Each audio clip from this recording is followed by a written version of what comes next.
There often comes a time in a project where you lose inspiration and you don't know why you're doing it. You don't necessarily want to continue. I've hit this many times in my creative life. Maybe for you it'd be a commission piece or a project for work or something, a gift that you want to create for a family member, or a project that you said that you were going to do, that you told other people about and that you wanted at one point to do. And now you're in the midst of it and you're like, why did I say I wanted to do this? What was I thinking? Why did I tell everybody? I have learned that there is great power in not giving up on that project or that thing that you're going to do, even though in the moment you might not see why or its value, or it doesn't feel like it's bringing you any joy anymore. I've learned that there's actually power in following through on the project and finishing it. So you find yourself at a standstill, blocked. How do you keep showing up to that project? That's what I was really interested in talking about this week. Probably because that's what I'm feeling with this YouTube channel. Why did I say that I would do this? Why did I tell people about it? So I'm digging deep and carrying on. I am a multi-interested human being, meaning that I have a lot of interests. I have a lot of hobbies. I start things, and in my younger years, I would start new hobbies, get all the tools, take the classes, invest in this new interest and new hobby. And then a few weeks or months later, I would become disinterested and give up on it. So while having multiple interests and not following through on them isn't inherently bad, it did leave me feeling like I couldn't actually accomplish or finish anything. It actually left me with a bit of a lack of trust in myself.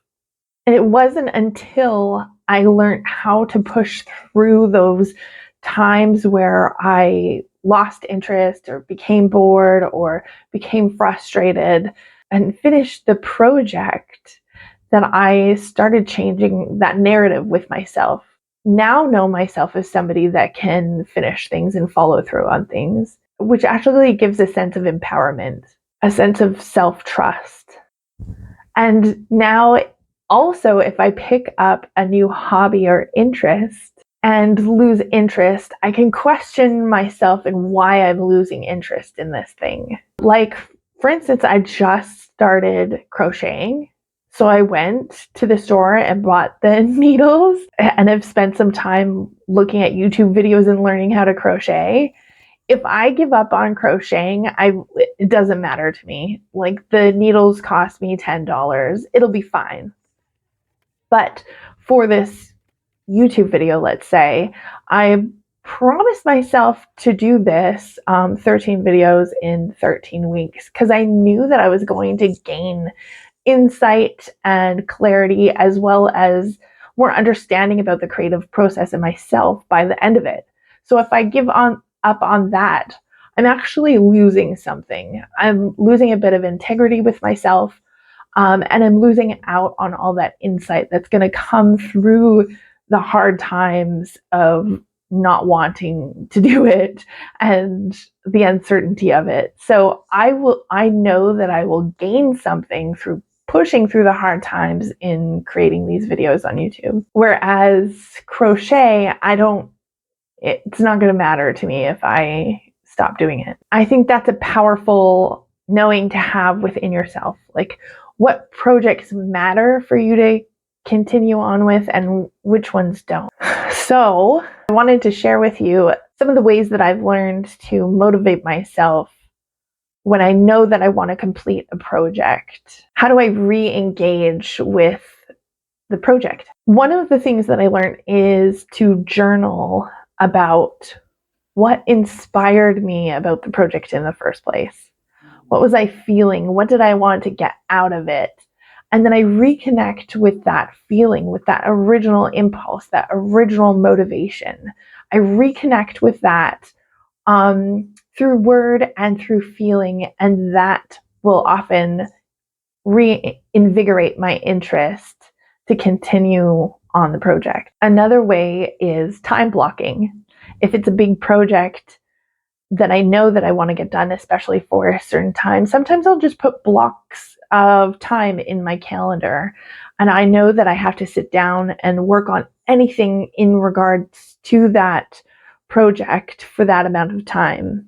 I've learned where a lot of writers do this. They'll just sit down at a specific time every day and write. Sometimes they might only get one good sentence out of the whole hour that they sat down for, but it's something about that commitment to your creativity, that commitment to showing up that serves the project. Another way is if I'm blocked in what I'm working on, sometimes meditation can work for me, especially if I have a specific issue or question. I will ask the question and then take some deep breaths and then open up to hear a response.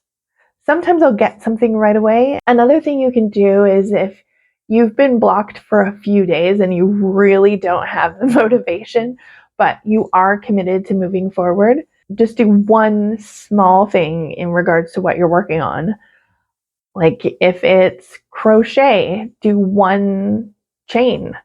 If it's writing, just write for 15 minutes, write for 5 minutes, write one sentence, whatever you can do to slowly build back that consistency and momentum towards the creative project helps a lot.